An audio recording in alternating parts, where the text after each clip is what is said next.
मोटापा के लिए 12 अभ्यास पहले, फिर मेरुदंड के लिए, फिर मधुमेह के लिए, उदर रोगों के लिए मैं अभ्यासों को कर रहा हूं। जो बच्चे हैं वे भी सूर्य नमस्कार और शीर्षासन, सर्वांगासन, हलासन, चक्रासन, पश्चिमोत्तानासन आदि कम से कम 5 से 10 आसन सब अवश्य किया करें। अपने अपने सामर्थ्य के अनुसार लंबे लंबे श्वासों के साथ। जिनको वजन घटाना है, जिनको वजन बढ़ाना है, जिनको जीवन को पूरा संवारना है, तन मन जीवन पूरा संवर जाता है।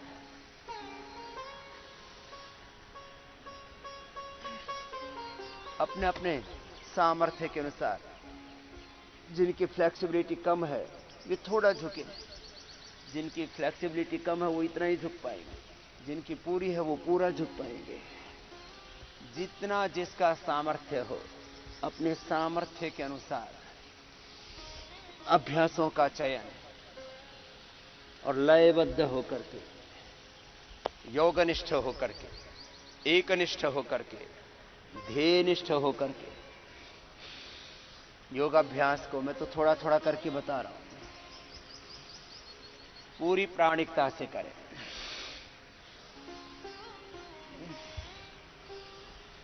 और योग के संदर्भ में जो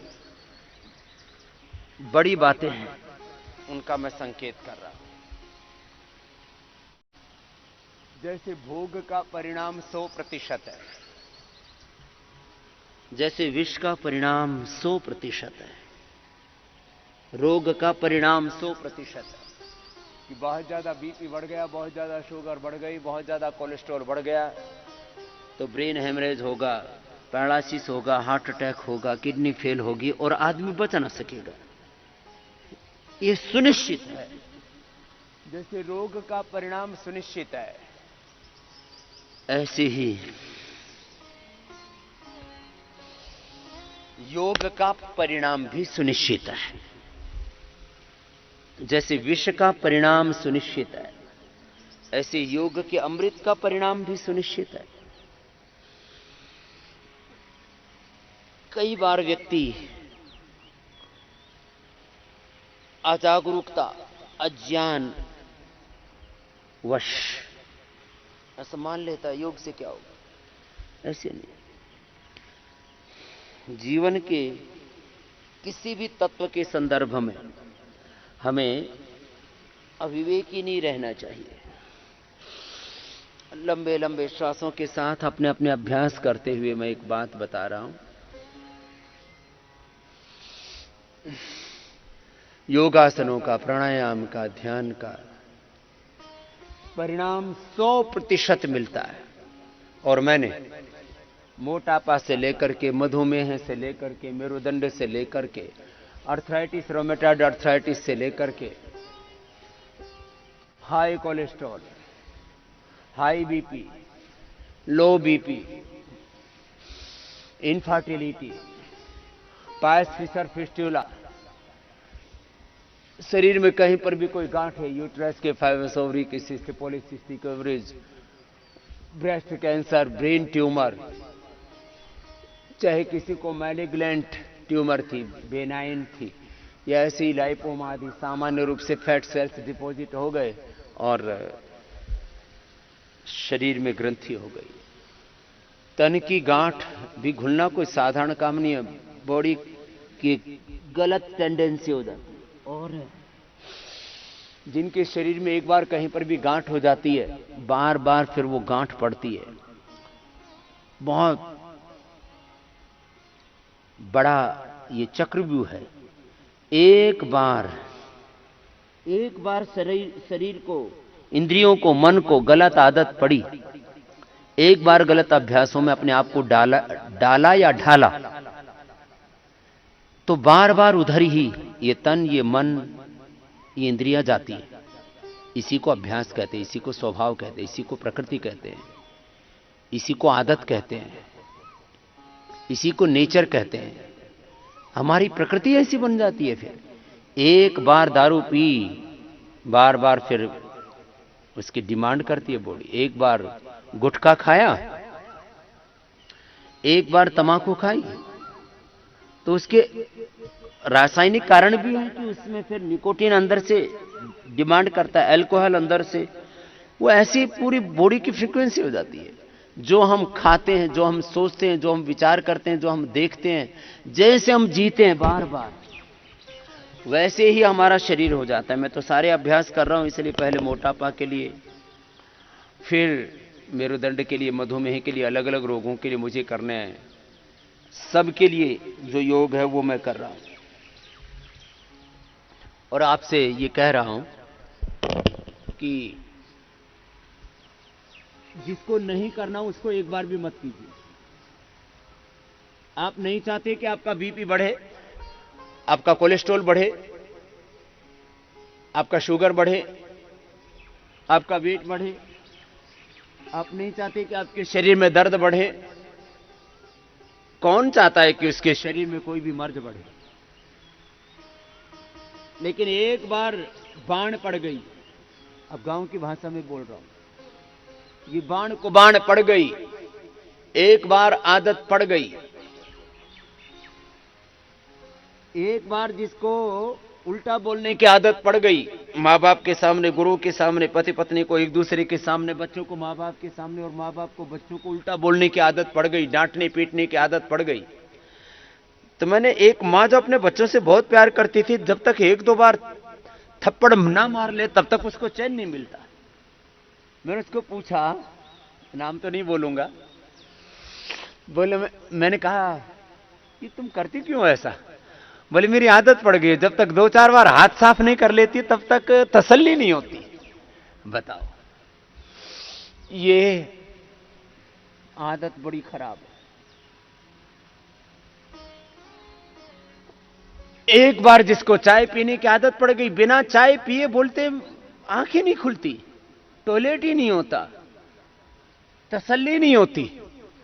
चाय पीने की आदत, कॉफी पीने की आदत, बीड़ी सिगरेट शराब पीने की आदत, डांट डफकारने की आदत, उल्टा पुल्टा बोलने की आदत, उल्टा पुल्टा देखने सुनने की आदत। योग क्या है? सलीके से जीवन को जीना, सही तरीके से जीवन को जीना। तो मोटापा वाले अभ्यास अभी पहले मैं बता रहा था, एक एक अभ्यास को 10-20 बार से लेकर के 100 बार तक। और ये 100 बार मैं खुद भी करता हूं, क्योंकि मुझे भी तो अपने आप को ठीक रखना है। मैंने तो ये तय किया हुआ है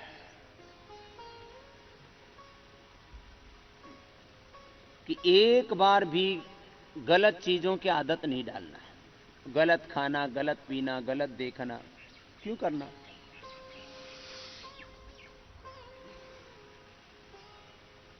और यदि अनजाने में भी एक बार कोई प्रवाह से भूल हो भी गई, तो उसी क्षण अपने आप को रोक लेना, इसी को संयम कहते हैं, इसी को सजगता कहते हैं, इसी को जागरूकता कहते हैं। कि भूल से भी कोई भूल हो जाए तो उसी समय संकल्प किया, नहीं, आगे से तौबा, आगे से अब ये दोबारा नहीं होगा। भुजंगासन, सलभासन। जीवन क्या है? जीवन अभ्यास है। जीवन क्या है? कैसे सोचना, कैसे विचार करना, कैसे भाव रखना, कैसे कर्म करना, कैसे देखना, सुनना, बोलना, उठना, बैठना, खाना, पीना, जीना, कैसे अपना काम धाम करना, बस यही जीवन है। क्या करना और क्या नहीं करना, dos and don'ts, this is life. अब एक वाक्य में पूरे जीवन का सार कह रहा हूं। क्या करना है और क्या नहीं करना है, ये दोनों चीजें साथ साथ जुड़ी हुई रहती हैं। सड़क पर चलते हैं तो किधर चलना है, किधर नहीं चलना है, जिधर चलना है उधर ही चलना है, जैसे चलना है उसी तरह से ट्रैफिक रूल्स का पालन करते हुए चलना है। खाने पीने में ये खाना है, ये नहीं खाना है, विधि निषेध का तो ध्यान रखना ही पड़ेगा। मोटापा के अर्धहलासन, पादवृत्तासन, द्विचक्रिकासन, फिर थोड़ा मरकटासन, शवासन। तो मोटापा वाले के बाद फिर अगले अभ्यास करूंगा। और आपसे बता रहा हूं, जीवन बस इतना सा है। यो तो जीवन अनादि है और अंत है। जीवन के कितने पहलू हैं, एक एक पहलुओं के संदर्भ में बात करें तो अंतहीन सत्य है। जीवन के संदर्भ में मैंने देखा 99% लोग भ्रमित ही रहते हैं। इसीलिए 2 वक्त की रोटी तक के लिए तड़पते बिलखते रहते हैं। मनुष्य जो धरती पर भगवान की सर्वश्रेष्ठ रचना है, इतना महान जीवन पाकर के भी वो खाली भूसे तड़पता रहे, दरिद्र होकर के जिए। इसका मतलब उसने जीवन को ठीक से समझा ही नहीं।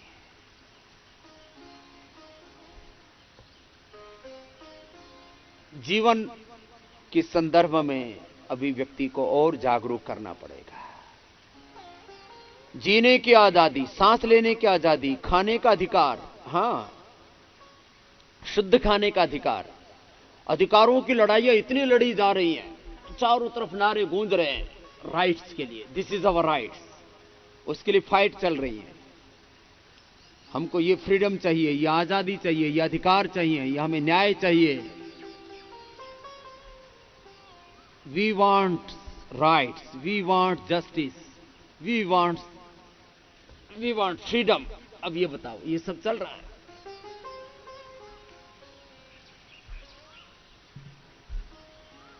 ये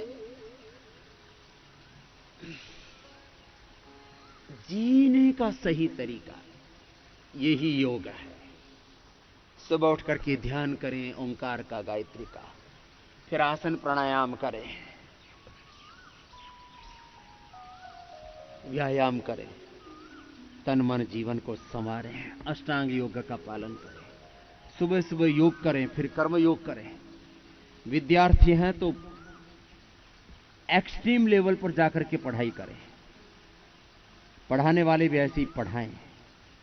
विद्या के क्षेत्र में, शिक्षा के क्षेत्र में, चिकित्सा अनुसंधान के क्षेत्र में, कृषि के क्षेत्र में, उद्योग के क्षेत्र में, समाज के विभिन्न सेक्टर्स में जो हमें करना है, जैसे हमें करना है, वैसे ही पूरी प्रामाणिकता से करेंगे तो हमारा वैयक्तिक, पारिवारिक, सामाजिक, आर्थिक, राजनीतिक, धार्मिक, आध्यात्मिक जीवन कितना सुंदर होगा। सुबह सुबह योग और दिन भर कर्म योग। जो करना है उसको प्रामाणिकता से करना है।